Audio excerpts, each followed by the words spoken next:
Welcome to Investing Uncensored. I'm your host, Andre Stewart. And today I'm bringing you guys somebody that I think you'll love. You know, I'm all about making us rich through passive income. I think I've found a specialist that'll help us do that. So today I want to bring you guys Russ Morgan. How are you doing, sir? Andre, I'm glad to be here, man. I'm already enjoying the conversation prior to record. I know I'm going to enjoy it afterwards. Love it. You know, just for context, we were talking about March Madness and Charles Barkley. Shout out to Charles.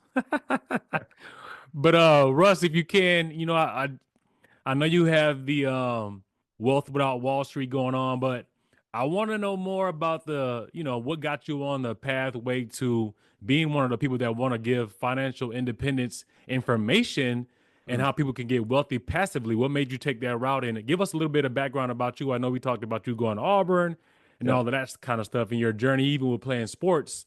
I want to say we're gonna dive into that a little bit because I like talking about how the mindset of athletes have and how that Mm. translates into business and why a lot of business owners or CEOs love working or love having athletes work for them.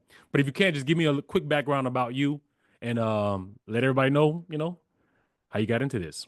Yeah, man. Well, I'll give you the quick and dirty. I had no idea what money was about because I grew up without it. Mhm. And I felt like the best thing I could do is get a job in finance, and that would force me to learn, right? Mhm. And thankfully for me, when I first got out of college, nobody would give me a job because I didn't know anybody. You know, it's a sales profession. You got to know people. And there was nobody in my family with money and nobody I knew with money.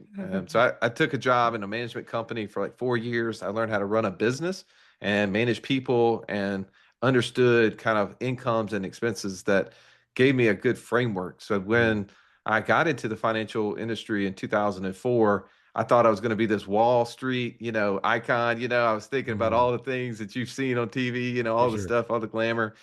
And for about 4.5 years, man, I was an expert. Okay. Andrea, an expert is a rising market, by the way. Uh, Like everybody in 2020, Yeah, exactly. A lot of real estate experts after 2020, for sure. 2021, people are like, man, I got this thing made. Even stocks. Everybody on TikTok is a stock investor, right? Day trader or Exactly. whatnot. Yeah. Yeah.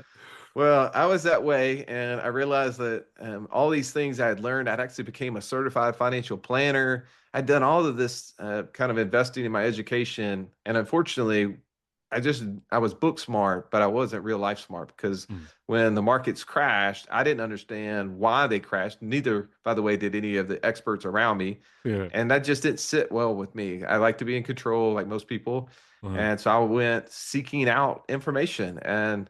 I found some contrary, stuff to my education. One thing was this book called Becoming Your Own Banker. Mm. And I met this guy was a 70 something year old economist at the time. And he was teaching on this concept called infinite banking. And I Oh didn't yeah. understand what that was. I thought it was kind of dumb at first because they were using whole life insurance. And I thought, oh, they must not be smart as I am because Mm.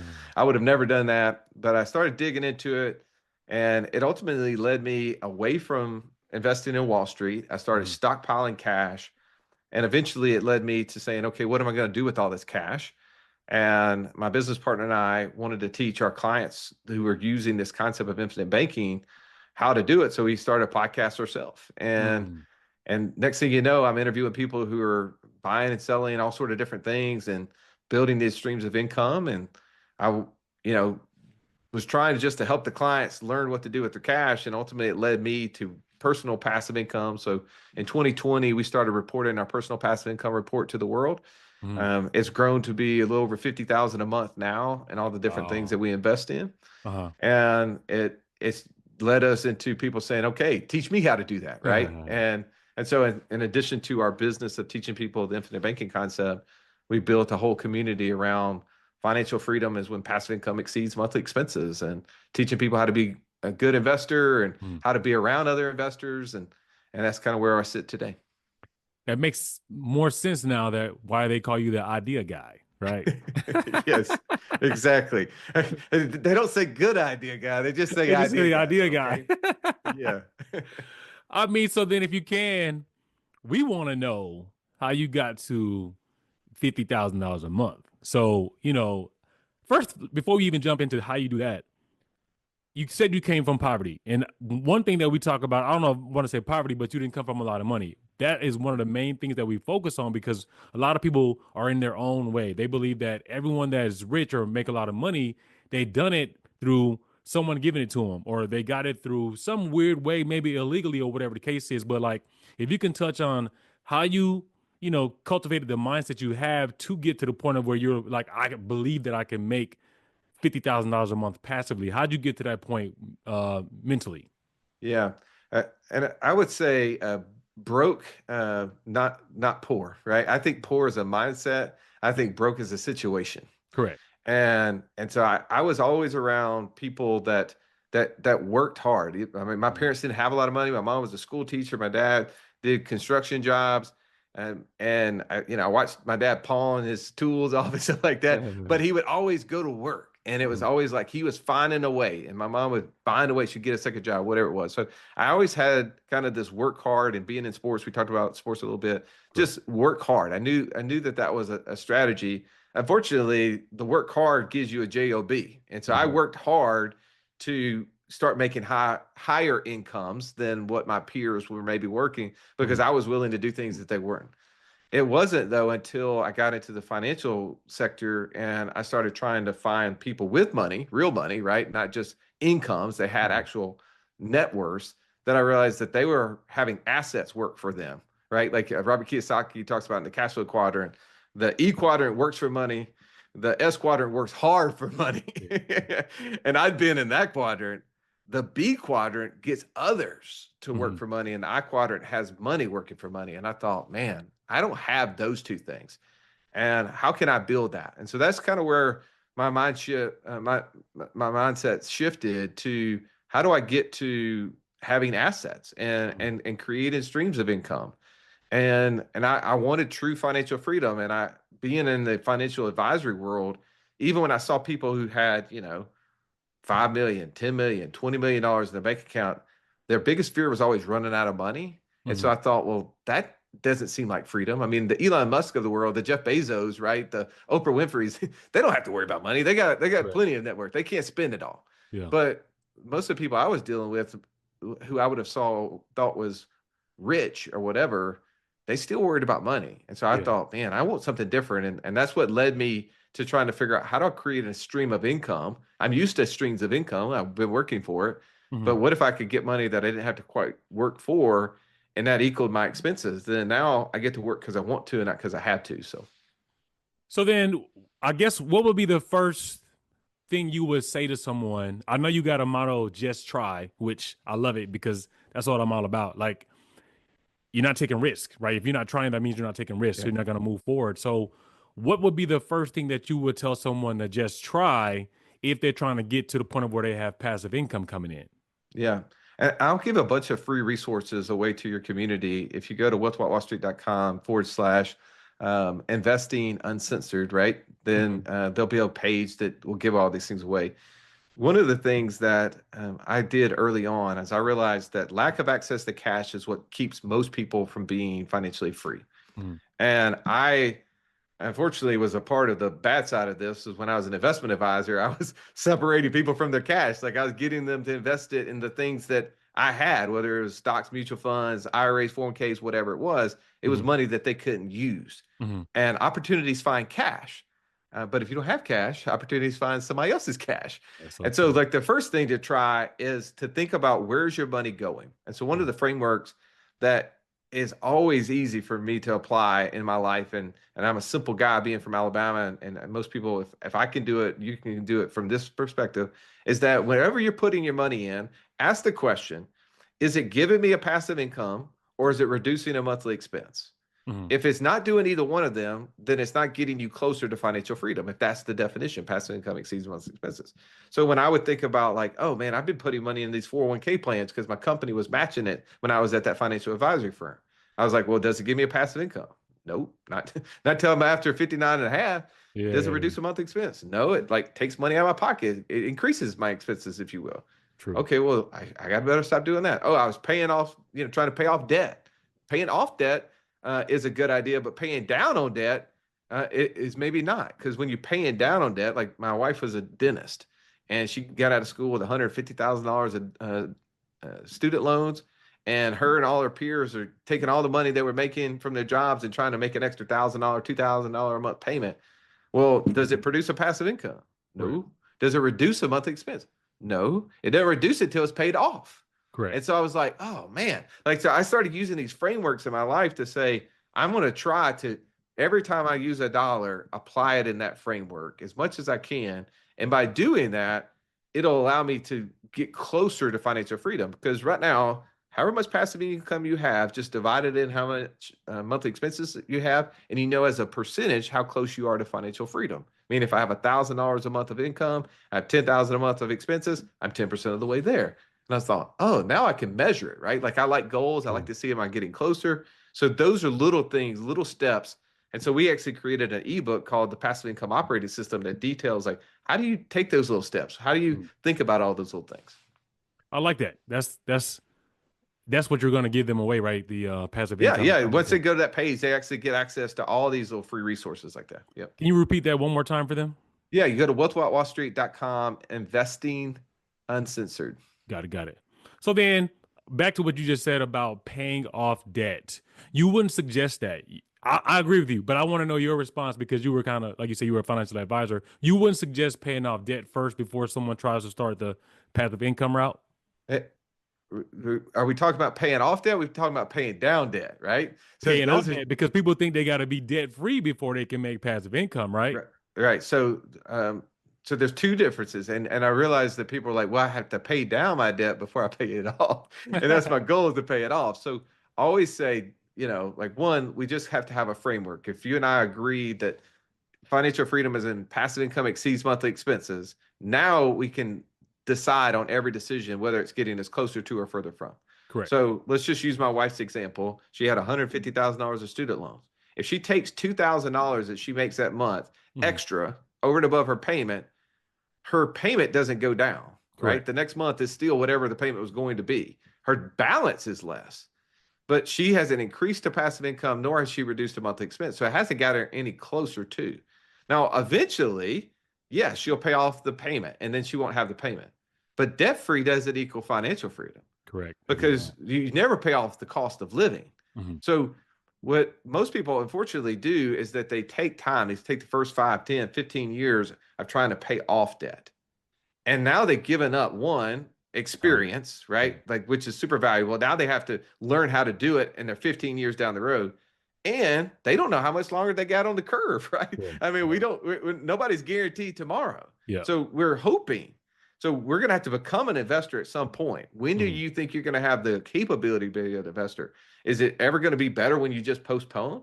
So I always tell people, you got to learn how to become an investor because Kiyosaki is famous for saying there's no good or bad investments. They're just good or bad investors. Correct. And for most people, they're not an investor. They don't understand what it is. And so they have to work on that skill set. And if they learn how to do that, most people that I know that are really good investors don't pay off debt either. No. Why? Because it's costly. Because they say, oh, I've got $100, $100,000, $100 million. Doesn't matter.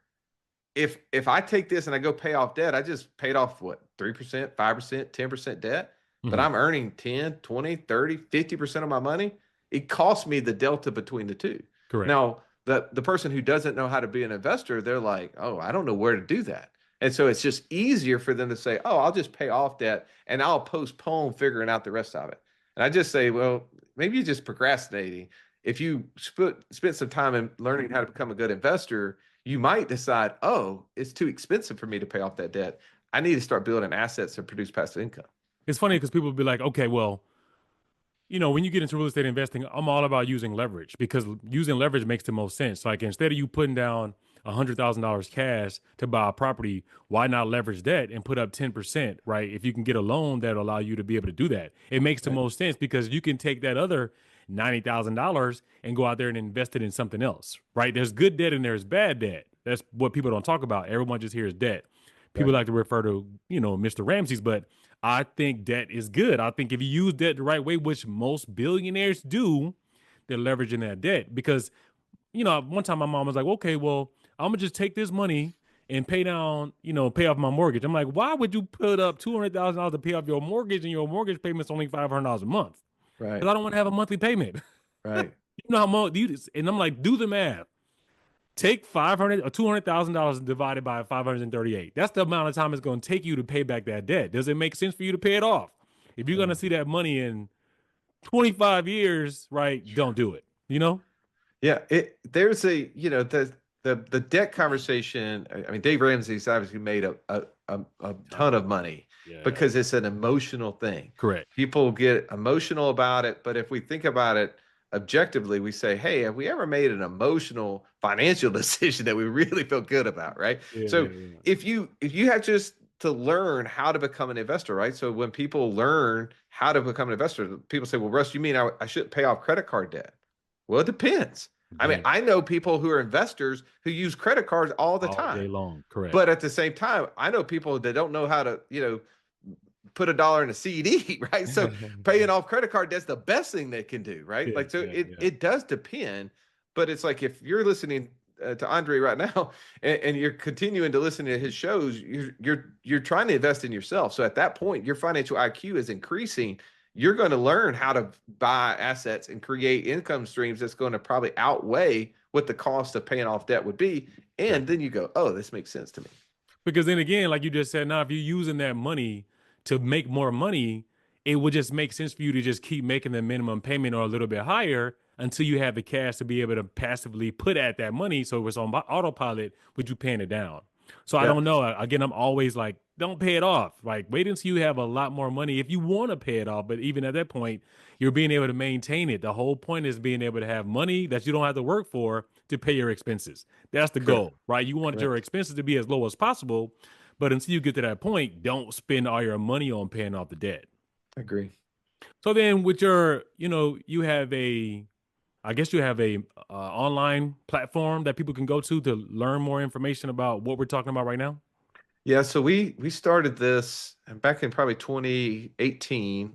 Just our podcast was in 2017, and we realized people were reaching out saying, "Hey, like, how do I connect with you?" And so most people were building Facebook groups, and we thought, well, I don't want to be on Facebook because people get distracted looking at So cat true. memes or political rhetoric or whatever it is. And I was like, man, like, why don't we build something that's not on that? And so we actually, if you go in the App Store, you just type in Wealth Without Wall Street, you can download our apps. We've got about 9,000 members in our community. It's a free app, and it's just where people get in there and they talk about this sort of stuff. Like, this is the thing. Like, you want to you always been told that you're the some of the five people you spend the most time with, right? Well, some Correct. of us, unfortunately, like we got friends, and they're gonna get rid of them, and maybe they're not where we want to be, or not trying to achieve the same thing. So instead of getting rid of our friends, we gotta get some new ones, but Yeah. maybe they don't live next to us. So how do you Correct. do that? You get in communities, you listen to podcasts, and you start meeting people at different meetups that do stuff. So that's kind of where the our community started, and it's kind of grown from there.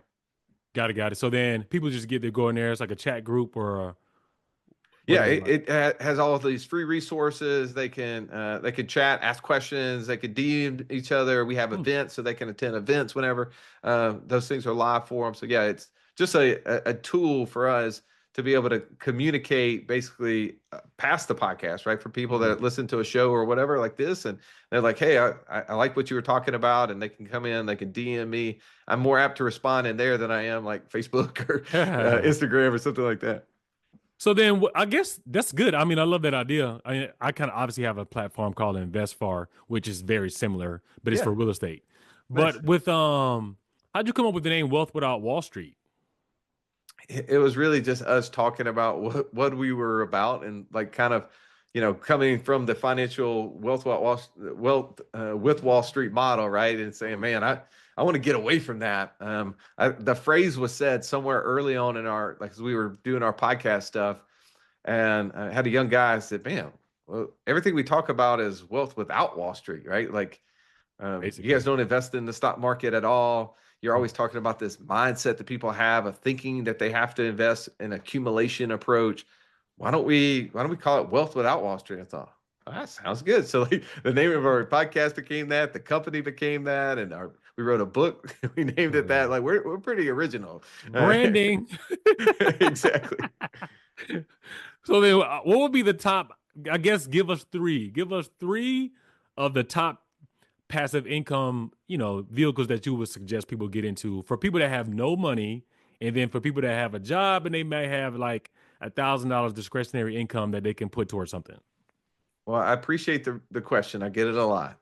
Um, what I will do is give you a framework because there's not a strategy that's going to work perfectly for anybody, Mm-hmm. right? Like it always comes back to no good or bad investments, only good or bad investors. Mm-hmm. So one of the things that I learned early on, Andre, I know you love real estate. My first investment into the passive income world, going all the way back to like 2006, I bought a single family property. It was actually a condo in my college town, Auburn. And a buddy of mine had converted these apartment complex into condos. He had one extra unit available. He had done had made a lot of money in real estate, and he was like, "Here, I'll sell it to you wholesale." And I thought, man, this is my chance. Okay, I'm gonna get in. I had to come up with enough money for closing costs. Like he actually did a Oh, wow. a, a go second for me, so that way I didn't have to put up the 15% for the second. And I thought, man, this is great. Like I've got 20 something nieces and nephews. I've got 4 kids. Eventually, they're all going to go to Auburn. Why wouldn't they? It's the greatest school on earth. And by the way, only one of them has ever gone to Auburn out of That's all funny. those kids. But I hated it. I really hated Mm. it. And it was because I didn't live in the town. So nobody that I knew I ever went there that was trying to get to stay into the apartment. Um, I couldn't like dictate the rent. The rent was subject to whatever the rents were in that town. Yeah. And I was just like, why? I don't like this. If I don't like it with one, why would I like it with 1,000 or Correct. whatever? And what I realized that it took me about 10 years later to figure this out. I had an investor DNA. I wouldn't have used that language then, but I had something I liked and that didn't match up with it. Meaning I'm an involved kind of person. I like to be in control of things. And people who are like me tend to start a bunch of businesses and create businesses. Well, that kind of rental property was just not fitting. And so my business partner and I end up coining the phrase and creating this process called investor DNA, which is taking like a personality assessment. And then it's matching up with all these different types of strategies, investment opportunities, passive income, whatever it may be that you can get involved in. And what it does is overlays your personality style on top of that. It says, oh, here's Andre, here's how you're going to the pros of all these different strategies and what you're going to see and like about them. But also, here's all the cons. Here's all the things that your personality style is not going to like about them. Mm. And here's what it takes to get involved. And so, what ends up happening is it allows people to narrow down all these different ideas that are out there. People having success in all of them, right? It narrows it down to the one or two or three that actually match up more with who you are. Mm. Because the things that you like, you're going to put more effort in, you're going to put more money in, and you're going to ultimately have more results in. Yeah, And true, so true. I got friends and clients that love real estate. And they got hundreds and thousands of properties, right? And it fits their investor DNA perfectly. But for me, that wasn't it. So, like what I say is first, people have to know what their investor DNA is. They build a buy box around it and they do that. I will tell you what I've invested in, which doesn't mean you should do it and doesn't mean you're going to have success just because I did. Um, One of the things that I did is early on is I started a short-term rental business. I Mm. didn't like long-term rental Mm-hmm. because I couldn't influence it.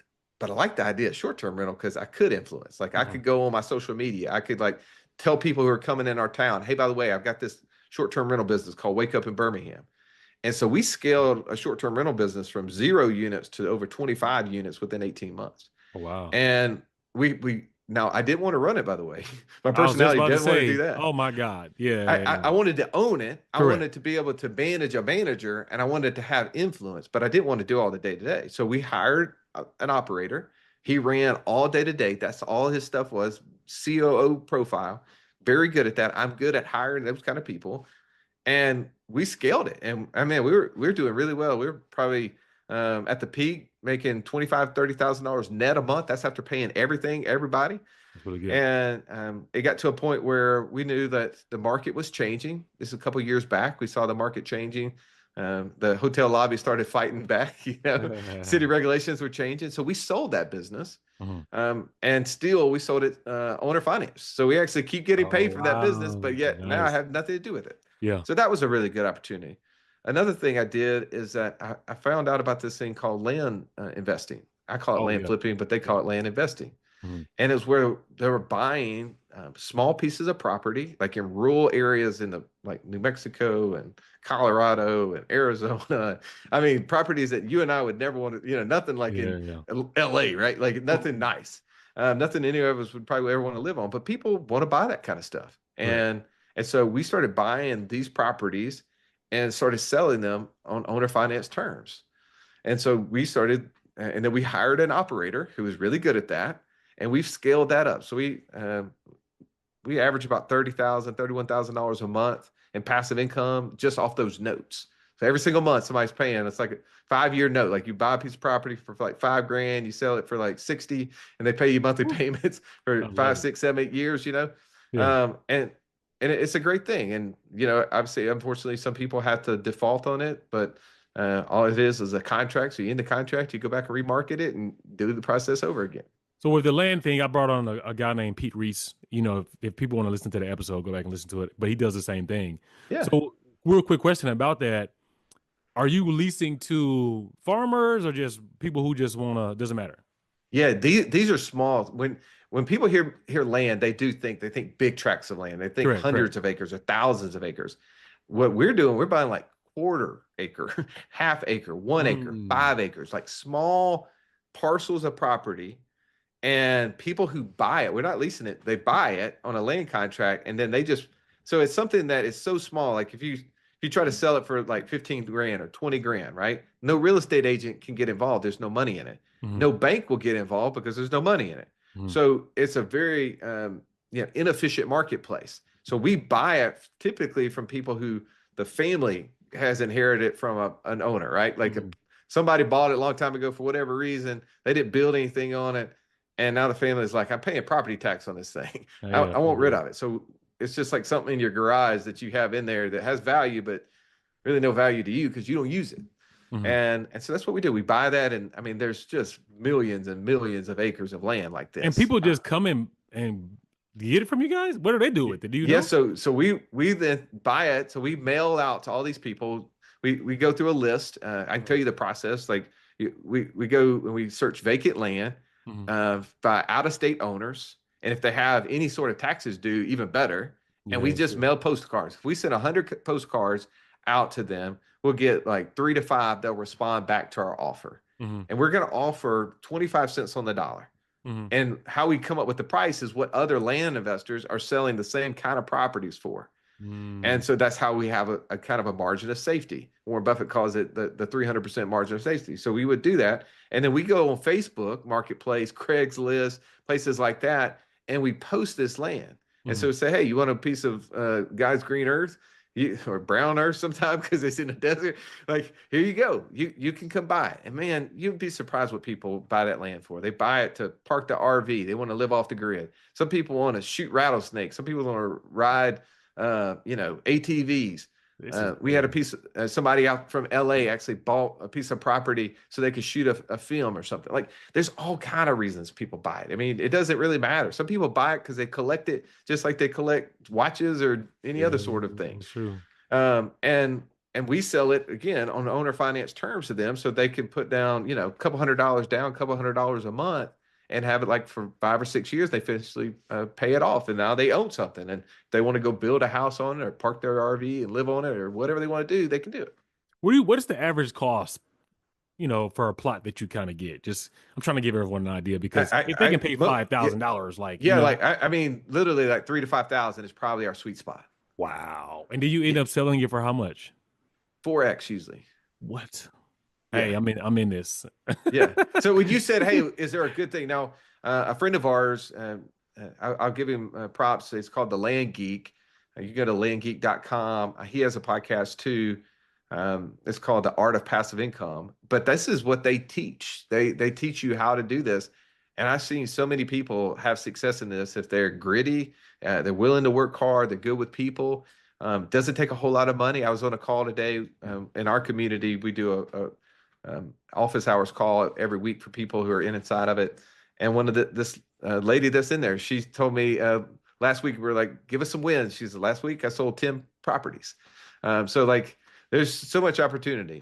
People Mhm. want to get into things with low low entry vending is Yeah, making a comeback. that's true. That's true. My A brother had buddy of one. ours, he has a company that teaches people how to do the vending stuff. And when I say vending, I don't mean like the old school machines where you put coins in and you push, 4 digits and that little thing falls off the thing. You get your wrist caught in the deal trying to get you get your Yeah, candy bar yeah. out. It's like eight now these machines are like refrigerators. Correct. You go up, put a credit card against it, you open the door and you pick out whatever item you want to. Think the fridge in your hotel you're staying at, whatever you take off the counter, it charges. Yeah. And so like that's a really easy thing to get into that creates cash flow. I So think Cody there's Sanchez did a whole video on that. She did it and yeah, put one in a gym. Yeah, yeah, yeah, did all that. Yeah.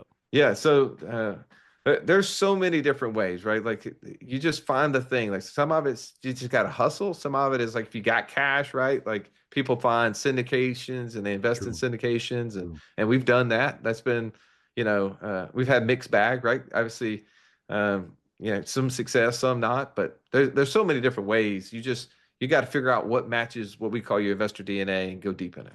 I agree with that. I mean, because like I've been doing real estate for a long time, and then I got into Airbnbs in Colombia and a whole other country. That was interesting. And then I did it in Augusta, right next to the Masters. Yeah. I'm just not really a big fan of Airbnbs. Like I'm like so, but long term, I'd rather just flip. And even that, I'm getting tired of doing flips. Now I'm just trying to be on the lending side. So you go through these phases of like you're saying, you get your investor DNA. I love stocks, and I don't hate Airbnbs, but I don't like managing it or running it, like you said. But Yeah. eventually, you got to find your sweet spot. So then that kind of goes to a point where you say scale don't grow, right? Elaborate on that. Your scale don't grow method. You know what I mean? To be honest with you, Andre, when you say scale don't grow, I don't even know what that alludes to. Oh, okay, well, I think something that came up. It was saying that you believe in scale and not growing, right? So instead of you like, because sometimes people try to grow. You try to grow your business, and then you can grow it too fast, and people hire too many employees. You know what I mean?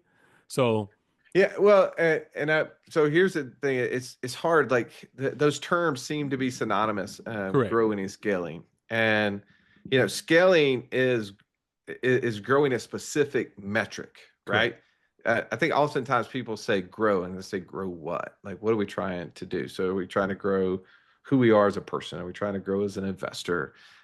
Scaling, right, is all about thinking about a specific metric that you're trying to grow mm, and how do you do it? So maybe that's where it came from. I'm sorry. Sometimes my team hears me say one thing and then they put it on a sheet. I'm like, just because I said it was doesn't mean I remember it. But I do believe in that. If you understand that, I believe that the opportunity, the fastest way to grow wealth or the most efficient way to grow wealth is by owning an operating company. correct. So if you are a 1099 type person, self-employed, try to take that into a business and put people, grow this specific aspect, and then by scaling it, put people in place that can help run it without you. If you're an investor, do the same thing. That's an investment. That's a business. Correct. Create it to where you can get it to where, like you're saying, you're leveraging, whether you're leveraging human capital or using just actual money capital, putting that to work to where it allows you to not have to be a part of it and continue to grow. So I think about, what are those ways that I can get dollars working for me or others working for me so that I'm not trading time for money personally. Agreed. That's what it's all about. Eventually that's how you buy back your time. That's what they call it. But do you think your mindset, we talked about this earlier about you playing sports. Do you think that plays a big role in you being able to do what you're doing and continue to do it? I do because I am uber competitive, right? Like Dang. it doesn't matter if we're playing, tic-tac-toe or, a foot race or, trying to have the highest amount of passive income. Like Mhm. my motor constantly goes like my business partner and I own a specific business and it's being prepared to sell over the next 3 to 5 years. And my wife says, "What are you gonna do when you sell that business? Like, I know you're not gonna be sitting here on the couch looking at me all day." And I was like, "No, I'm not gonna do that. Like that's just not the way it is." But I'm always thinking that what drove me as an athlete, right, was I love competition. I love the opportunity to have set a goal. Let me go achieve it, right? Like Mhm. tell me I can't do it. I'm going to try to prove you wrong. And I think that that's what's driven me, right? Like I grew up with not a lot of income, right? And I was definitely not the smartest kid, right? Mm, But it was like, doubt me, right? mm. I see these kids now in the March Madness, a lot of them wearing a doubt us, right? Like I Yeah. feel I resonate with that. Doubt me. And so I don't know if that's just the athlete. I think that's a competitive nature. I think people in sports tend to do well. One of the companies I worked at when I first started out of college, they hired a ton of college athletes Yep. because they Yep. knew that they would be Same thing. successful, right? You just tend to see that. So yeah, maybe that's been connected in the mindset as well. Would you believe that, or would you think that it came down to mental toughness? Because obviously, as an athlete, I know you told me you tried to play ball in college. Yeah. To try to get to that level, there's levels to this. That I always try to talk about. There's levels. If you like AAU basketball or baseball, middle school, high Right. school, there's levels to it. And you have to have mental toughness to get to every single level and then try to get to the level of playing college and then beyond that. So do you think that running a business, you have to have this same mentality because there's levels to a business where you have one employee, which is 51% of all businesses in the US are one employee. To get to two to three to four and then manage those, would you feel like, you know, what do you think some of the key points that will help people out with that mental toughness if they didn't play sports? Because I did, and I know you did, and that is seriously what makes you go through because there's some hard times. There's some hard times in business where you're like, oh my God, why am I doing this? Can I go get a job right now? But you Yeah. stay the course.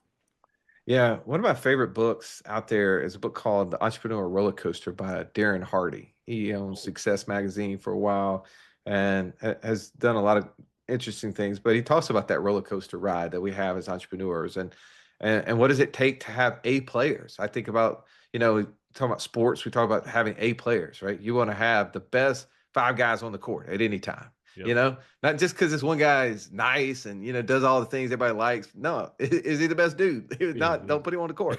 And I think that's the Exactly. way of business that you have to be looking for A players. Well, then what does it take to recruit and retain A players? I think about that. That's a mindset.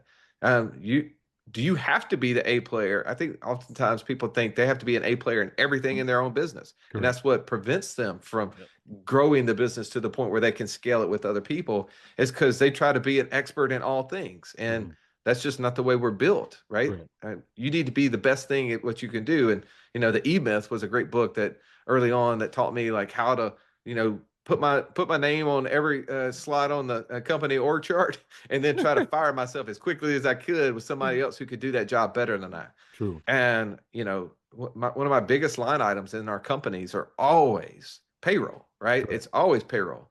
Yep. But it's like the thing that you leverage, right? If I could spend $1, I better make four more somewhere else.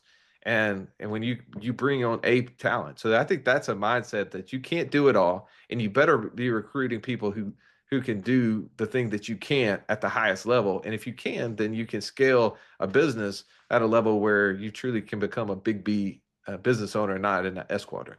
I love that because when you have a business and you are scaling, you start bringing on more team members.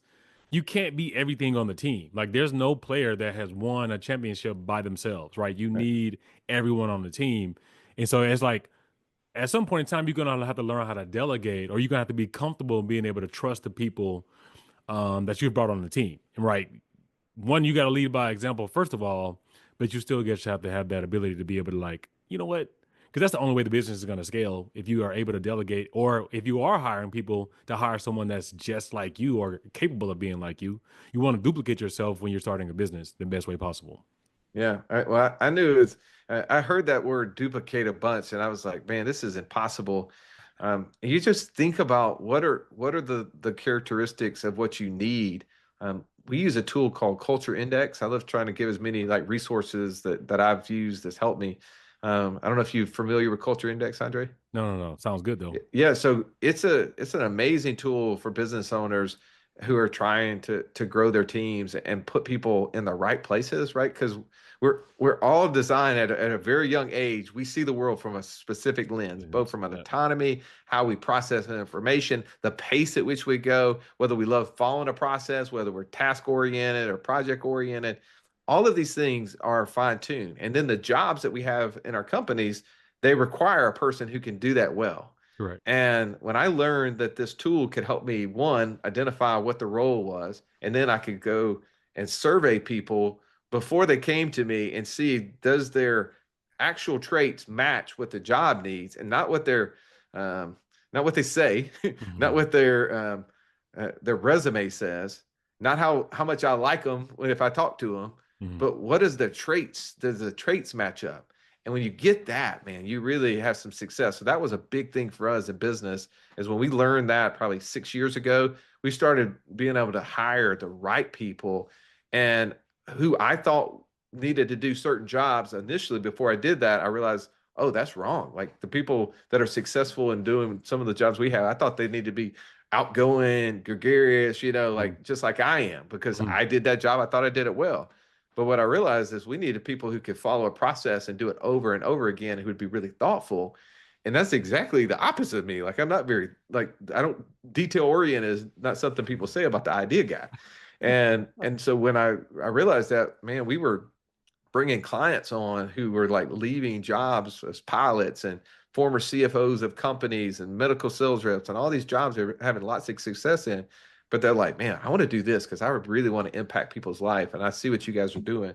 And I could measure them before they came. I was like, oh, cool. And so I wasn't duplicating myself, because having 10 of me around would not been good. We just had a bunch of conversation. Nobody, everybody be looking at me like, okay, who's going to do that? And be like, no, I ain't doing it. Yeah.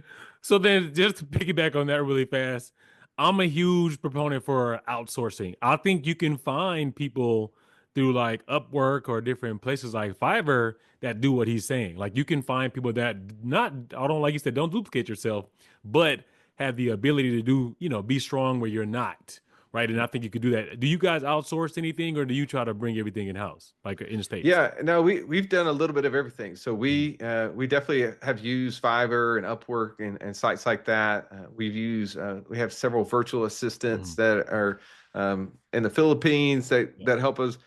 We use AI technology a lot too. Sure. Like we're building GPTs that are doing work that we used to do manually.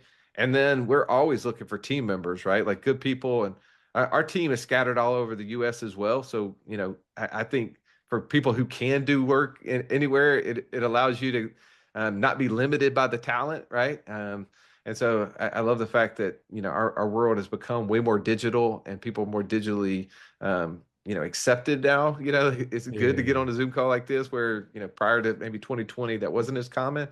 And it allows us to definitely, I think, pick from a greater pool of people. Agreed.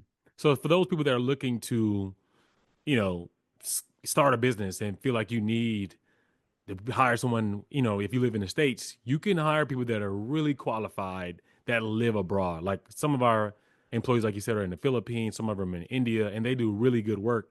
And you only have to pay them like, I don't want to make it sound, but some of them like $4, $5 an hour. You know what I mean? And they do a lot of Which good is good work. money for them, by the way. Which exactly, and that's what I Yep. wanted to say is just because you're paying them $5, you're like, oh man, that's not a lot of money. But over there, they're probably living really good. I mean, I just use Colombia for example.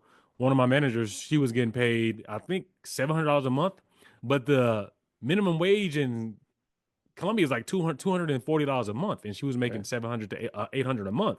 So Yeah. she's doing really, really well. So don't think about it when you're trying to hire someone overseas using these platforms like Upwork or Fiverr that you're ripping someone off, or they're probably making way more money than you think they are. Yeah. So I just Yeah. want to point that out. Go Yeah. ahead. I tell people, man, that like, especially now, like if you're not utilizing AI technology and Correct. learning it, you're You'll get getting left left behind. behind. Right. I mean, I've used AI more times today for anything from podcasting, help me building spreadsheets. I mean, helping me with email stuff. I mean, it's Correct. just there's so many ways now that that technology can reduce some. I mean, we're seeing $1 billion businesses being built by 2 and 3 person companies Correct. using AI technology. So I think that's a tool that a buddy, you said Upwork made me think about this. He sent me a video of a guy who went and got the operator version of ChatGPT, where it actually will go build and do stuff. And he said, "Here, I want you to find a way to make $1,000 a month for me." And the thing went on Upwork and built itself a profile, What? built out like the description of all the things that it would be good at doing.